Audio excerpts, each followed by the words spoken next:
நான் சுப்பிரமணியன், திருப்பூர் ஏற்றுமதியாளர் சங்க தலைவர். அமெரிக்க அரசு புதிதாக பதவியேற்றவன் கிட்டத்தட்ட 150 முறைக்கு மேலே இன்றைக்கி மாற்று வரி விதிப்பு நிகழ்ச்சிகளை நடத்தி கொண்டிருக்கிறார்கள். இதனால் திருப்பூருக்கு கண்டிப்பாக சற்று பாதிப்பு தான். ஏன்னால் 25% முதலில், 25% 50% என்பது அதிகமான வரி விதிப்பு தான். ஆனால் என்னை பொறுத்தவரை இது அமெரிக்க மக்களுக்கு விதித்த வரியாகத்தான் கருதுகிறேன். காரணம், அவர்கள்தான் வாங்கும் திறனை அதிகரிக்க நேரிடும். குறிப்பாக 100 ரூபாய்க்கு வாங்க வேண்டிய ஒரு பொருளை அவர்கள் 150 ரூபாய் கொடுத்து வாங்க வேண்டியிருக்கும். இது அமெரிக்க மக்களுக்கே பாதிப்பை அதிகம் ஏற்படுத்தும்.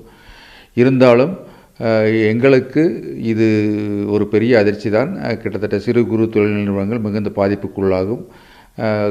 ஒரு 40,000 கோடி ரூபாய் ஏற்றுமதியில் 30% என்பது கிட்டத்தட்ட ஒரு 12,000 கோடி ரூபாய் இன்று ஒரு பெரிய வியாபாரம் நடந்து கொண்டிருக்கிறது. இதன் பாதிப்பை நாங்கள் சரிகட்ட ஐரோப்பிய யூனியன் மற்றும் UK, அதாவது இங்கிலாந்து போன்ற நாடுகளில் வரியில்லா வர்த்தக ஒப்பந்தம் கையெழுத்தானதால் அந்த ஏற்றுமதி வர்த்தகம் எங்களுக்கு அதிகரிக்கும். இருந்தாலும் இந்த இழப்பை சரிகட்ட மத்திய அரசு தலையிட்டு இதற்கு ஏதோ ஒரு மாற்று வழியை ஏற்படுத்தி நிச்சயமாக இரு அரசுகளும் ஒரு சுமூகமாக இந்த தொழில் நடக்க ஒத்துழைப்பு தர வேண்டும் என்று நாங்கள் ஏற்றுமதியாளர் சங்கத்தின் சார்பாக கேட்டுக்கொள்கின்றேன்.